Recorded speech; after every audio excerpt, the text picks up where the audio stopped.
दोस्तों जय मसीह।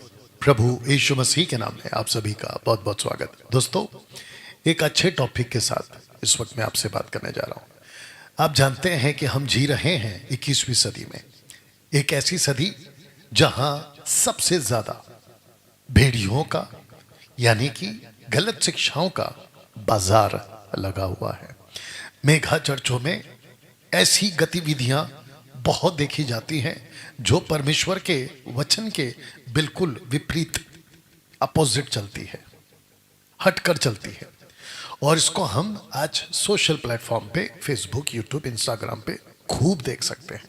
तो दोस्तों, उन सब को लेकर मैंने आप लोगों के लिए एक विषय इस वक्त में लाया है और आशा करता हूं आप ये बात को समझेंगे और इन 5 तरह की प्रार्थनाओं से आप बचेंगे।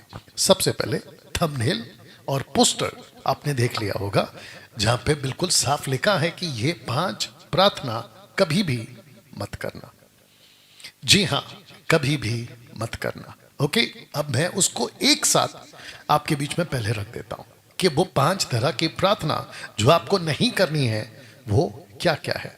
तो सबसे पहला है श्राप तोड़ने की प्रार्थना आपको नहीं करनी है मसीह में आने के बाद। दूसरा, एक एक को समझाऊंगा। दूसरा, आत्मिक दानों को मांगने की प्रार्थना या आत्मिक दान मांगने की प्रार्थना आपको नहीं करनी है। तीसरा, स्वर्गदूतों की सेवा मांगने की प्रार्थना आपको नहीं करनी है। चौथा, आशीष मांगने की प्रार्थना आपको नहीं करनी है। पांचवा, वचन के बाहर की प्रार्थना आपको नहीं करनी है। दोस्तों, अब एक एक को जल्दी से समझा देता हूं। सबसे पहला है ऊपर वाला। जानते हो, अगर आप मसीह में हो तो आप मसीह की दुल्हन हो और मसीह यीशु आपका प्रभु दूल्हा है। जब आप यीशु की दुल्हन हैं, मसीह यीशु की कलीसिया हैं, आप उसके राजदूत हैं, आप उसके राज्य के सेवक हैं, आप चुने हुए वंश हैं, तो कैसे आप ऐसी प्रार्थना कर सकते हो कि प्रभु मेरे ऊपर से श्राप तोड़ दे। दूसरी बात, ध्यान से सुनेगा, श्राप को तोड़ने का काम क्रूस पर मानव जाति के लिए पहले से ही ऑलरेडी कर दिया गया है। जब यीशु ने कहा फिनिश, पूरा हुआ, तो इसका मतलब है all bill has been paid, सारी कीमत चुका दी गई है आपके पापों की, आपके श्रापों की और आपके वो सारी चीजों की जो आप जब संसार में थे, आप उसमें जीते थे, तो आपकी सारी कीमत चुका दी गई। अब जरा सोच के देखिए कि उस मसीहा को जिसका उद्धार आपने पाया है, उस परमेश्वर पिता को जिसने अपना बेटा आपके लिए दिया है, उसको कितना दुख और कितना बुरा लगता होगा कि मेरी मसीह कलीसिया यानी कि आप और मैं उसको अभी तक नहीं समझे हैं कि उसने आपके लिए कीमत चुका दी है। जानते हो, आजकल के बहुत सारे motivational preachers and prosperity preachers और मेगा चर्च के लोग, इनका फोकस इस पे बहुत रहता है कि आप लोगों पर श्राप है इसलिए आप तरक्की नहीं कर रहे हैं, आप लोगों पे श्राप है इसलिए आपका बिजनेस नहीं चल रहा है, आप लोगों पे श्राप है, पूर्वजों का श्राप है इसलिए आप तरक्की नहीं कर रहे, उन्नति नहीं कर रहे, कामयाबी नहीं आ रही, आपका वीजा नहीं लग रहा, आपका जो भी है बच्चे पैदा या फिर शादी। और उसके लिए वो लॉजिक लगाते हैं, कहते हैं कि आपके घर को अभिषेक करना होगा। बकवास। आपका घर ऑलरेडी अभिषेक हो जाता है, शुद्ध हो जाता है जब आप प्रभु यीशु के साथ अपने घर में कदम रखते हैं। या इसको कहते हैं कि परमेश्वर की धार्मिकता जो आप लेके चलते हैं। फिर अलग से आप ऐसी धार्मिकता क्यों लेके चल रहे हो जो परमेश्वर ने कभी आपके लिए बनाई ही नहीं। फिर ऊपर से कहते हैं कि आपके घर के अभिषेक के बाद में आपको अपनी तनख्वाह का दशमांश देना है, आपके ऊपर आशीष आएगी, आपके ऊपर ब्लेसिंग आएगा। ये बाइबल में नहीं है दोस्तों, ये शिक्षा बाइबल की है ही नहीं, कभी थी भी नहीं। परमेश्वर ने कभी नहीं कहा कि ये करोगे तो ये होगा ना, पर उसने जो कुछ किया है तब हुआ है। आपके कहने से और आपके करने से कुछ नहीं होता। तो दोस्तों, दिमाग में बात रखिएगा, वो चाहे कितना भी बड़ा सेवक हो, बाइबल से ऊपर कोई नहीं है, वचन से ऊपर कोई नहीं है। जब कोई पास्टर कहता है कि आपके ऊपर श्राप है, उस श्राप को तोड़ना होगा, तो आपको तुरंत पलट कर पूछना है कि पास्टर जी ये बात कहां लिखी है। मैं ओपन चैलेंज देता हूं ऐसे सेवकों को जो कहते हैं कि आपके ऊपर श्राप तोड़ने की प्रार्थना हम करेंगे या करना चाहिए, ऐसी कोई डॉक्ट्रिन बनाता है तो उस पास्टर को पूछूंगा, कहूंगा भी, आप मुझे एक वचन निकाल के बता दीजिए जहां पे ये लिखा है कि प्रार्थना करने से श्राप टूटते हैं। निकाल के बताइए। और लेकिन कॉन्टेक्स्ट में होना चाहिए, ये भी याद रखिएगा, कॉन्टेक्स्ट में होना चाहिए, ठीक है ना। नाउ दोस्तों, दूसरा, आत्मिक दान को मांगने की प्रार्थना आपको कभी नहीं करना है। जो हो सकता है कि अभी जुड़े होंगे तो आपको बता दूं कि मैं इस टॉपिक पे बात कर रहा हूं कि ये 5 प्रार्थना कभी मत करिए। ये 5 प्रार्थना मतलब ये वाली। तो अभी बात करते दूसरा, आत्मिक दान के लिए प्रार्थना आपको कभी नहीं करना है। क्यों? पहला कुरिन्थियों 12:10, जिसको आत्मा तय करता है, पवित्र आत्मा तय करता है, वही तय करता है कि किसको दान देना है, किसको नहीं देना है।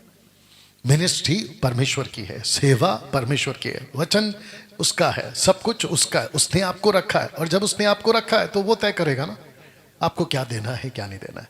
जानते हो आजकल क्या चल रहा है? पास्टर कहता है कि मेरे हाथ रखने से दान आएगा। टोटल बकवास। ऐसा कभी नहीं हुआ है पूरे बाइबल में। किसी के हाथ रखने से कोई दान नहीं आता। लिखित है, आपको मैं चैलेंज इस पे भी दे देता हूं। मुझे निकाल के बताइए कि किसी के हाथ रखने से उसको दान मिल गया। पवित्र आत्मा मिलता है। और पवित्र आत्मा मिला वो इसलिए क्योंकि कंप्लीट कैनन यानी कि मापदंड बाइबल का पूरा नहीं आया था। 96 में कंप्लीट हुआ है, आखिरी किताब प्रकाशित पर। उसके बाद में कोई हाथ नहीं रखा गया, उसके बाद कोई प्रकार का कार्य नहीं हुआ है। और जब हाथ रखा है तो सब पे नहीं रखा है, और जो घटना घटी उसी पे रखा है। भारत में आया थोमा, पतरस को कहां से बुलाएंगे हाथ रखवाने के लिए, जैसे फिलिप ने बुला लिया आपके समरिया में। कैसे हो सकता है बताइए? तो आप कभी नहीं कह सकते कि पवित्र आत्मा मुझे दान दो, दान दो, दान दो। नहीं, उसको कहना है प्रभु मुझे इस्तेमाल करो, आपके राज्य के लिए इस्तेमाल करो, और फिर पवित्र आत्मा दान देगा। ये उसकी मर्जी से दान देगा, आप जबरदस्ती कुछ नहीं मांग सकते। तो दोस्तों ये हो गया दूसरा, आपको कभी भी दान नहीं मांगना है। तीसरा, स्वर्गदूतों की सेविकाएं आपको कभी नहीं मांगनी है। पता है क्यों? क्योंकि इब्रानियों की किताब उसका पहला अध्याय वचन 13-14 कहता है कि वो स्वर्गदूत जो सेवा करने को पहले से भेजे जाते हैं, कब? जिस दिन आपका उद्धार हो गया, या जिस दिन आपका उद्धार हो गया। आपको स्वर्गदूतों की सेविकाएं क्यों चाहिए जब आपके अंदर पवित्र आत्मा है? और स्वर्गदूत के चक्कर में मत पड़िए, क्योंकि दुष्ट आत्मा भी हैं जो आती हैं, और लूसीफर जो है वो भी रूप ले सकता है स्वर्गदूत का, आकर फिर आपको दे देगा और भटका देगा आपको। तो इसीलिए आपको स्वर्गदूतों की सेविकाएं आपको नहीं मांगनी। अगर आप देखते हो कि कोई बड़ा सेवक ने स्वर्गदूतों की सेविकाएं पाई है तो पहला चेक करो कि क्या वो जिब्रिश वाला है। जितने भी प्रभु के दास, जिसने कहा है कि मेरे कमरे में स्वर्गदूत आया, मैं जब लेटा था तो स्वर्गदूत आया, मैं जब प्लेन में जा रहा था तो स्वर्गदूत था, मैं जब गाड़ी चला रहा था तो स्वर्गदूत था, तो देखना कि वो जिब्रिश वाला तो नहीं है। और आपको मैं अभी से बता देता हूं कि 99.9% जितने भी स्वर्गदूत की बात करते हैं वो सारे के सारे जिब्रिश बोलते हैं। जिब्रिश मतलब रबा रबा शबा शबा, और वो स्वर्गदूत नहीं है, वो दुष्ट आत्माएं हैं। या अगर इसके ऊपर किसी को बहस करना है तो आ जाओ। चौथा, आशीष मांगने की प्रार्थना आपको नहीं करना है। कुछ गीत मैं सुन रहा हूं इन दिनों में, कुछ 2-3 सालों से लोग गाते जा रहे हैं, आशीष दे, आशीष दे, आशीष दे। बकवास, ऐसा कुछ नहीं होता। इफिसियों 1:3, द बुक ऑफ इफिशियंस 1:3 लिखा है पहले से आशीष दे दी गई है। आप पहले से आशीषित हैं। और गलातियों में पौल कह चुका है, जो परमेश्वर यीशु पे विश्वास करते वो अब्राहम के संतान के आशीष के वारिसदार ऑलरेडी हैं। उस लाइन में आ जाते हैं आप पहले से आशीषित हैं। आशीष क्या मांग रहे हैं? और ऐसी कौन सी आशीष मांगकर अभी तक किसी ने पूरा साबित कर दिया? और उसके लाइफ में कुछ लोग कहते हैं ना, प्रभु का दास हाथ रखता है आशीष आती है। बकवास है, ऐसा कुछ नहीं होता है। आपसे प्रार्थना कराते हैं, अगली मीटिंग में उससे प्रार्थना कराते हो तो आपकी प्रार्थना बेकार हो गई। फिर तो मीटिंग के बाद मीटिंग, मीटिंग के बाद मीटिंग, प्रार्थना के बाद प्रार्थना, प्रार्थना के बाद प्रार्थना करवाते रहते हैं और जाते रहते हैं। दोस्तों लास्ट वाला, आखिरी वाला, वचन के बाहर की प्रार्थना। इसका मतलब यह हो गया कि यिर्मयाह की किताब उसका 11 का 29 या 29 का 11 अगर आप देखोगे, जो कल्पनाएं मैं तुम्हारे विषय में का, हाँ 29 का 11, जो कल्पनाएं मैं तुम्हारे विषय में करता हूं वो हानि की नहीं परंतु लाभ के, ऐसे वचन को उठाकर अगर आप प्रार्थना करोगे और मुझे दे दे, वो नहीं होगा। क्यों? क्योंकि वो प्रार्थना का वो जो स्क्रिप्चर है यिर्मयाह 29 का 11 वो इज़राइल के लिए था, यानी कि यरूशलेम के लिए था, यहूदा के गोत्र के लिए था, जिसके कब्जे में, बेबीलोन के कब्जे में यहूदा का गोत्र आ गया था। डिवाइडेड नेशन, 10 अलग 2 अलग, फिर कभी उसके ऊपर बात करेंगे। तो ऐसी यिर्मयाह 29 की 11 की प्रार्थना आप नहीं कर सकते। दाऊद से का माफ करना, अब्राहम से कहा था कि जो तुझे श्राप दे मैं उसे श्राप दूंगा और जो तुझे आशीष दे मैं उसे आशीष दूंगा, वो भी लेकर आप नहीं बोल सकते कि मेरे लिए पूरा हो जाए, क्योंकि वो अब्राहम के लिए था। बताइए, ऐसे बहुत सारे नॉन बिब्लिकल स्टेटमेंट्स, ऐसी टीचिंग्स आजकल मसीह की दया में हो रही है जो कि बिल्कुल गलत है।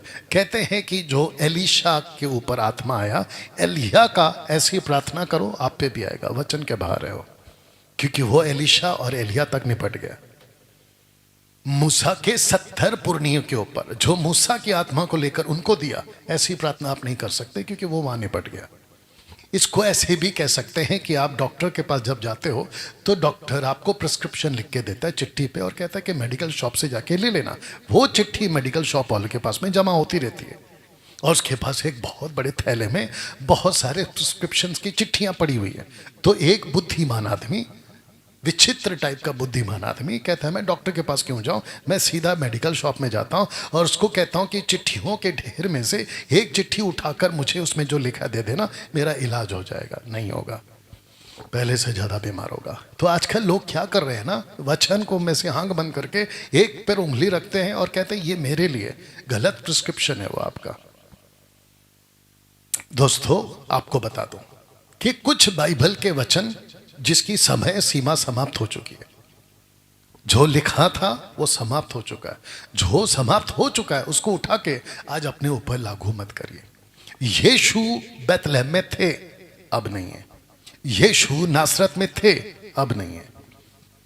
यीशु गलील में घूमते थे, अब नहीं घूमते। यीशु कफरनहूम में थे, अब नहीं घूमते। अब आप यरूशलेम में जाओ, वहां पे लोग माथा टेक रहे हैं। बताइए, जहां यीशु को कब्र पे मारा गया था माथा टेक रहे हैं। कितनी बड़ी मूर्ति पूजा है, माथा टेकना, उसके ऊपर उसका वहां का पानी लेकर के पी लेना।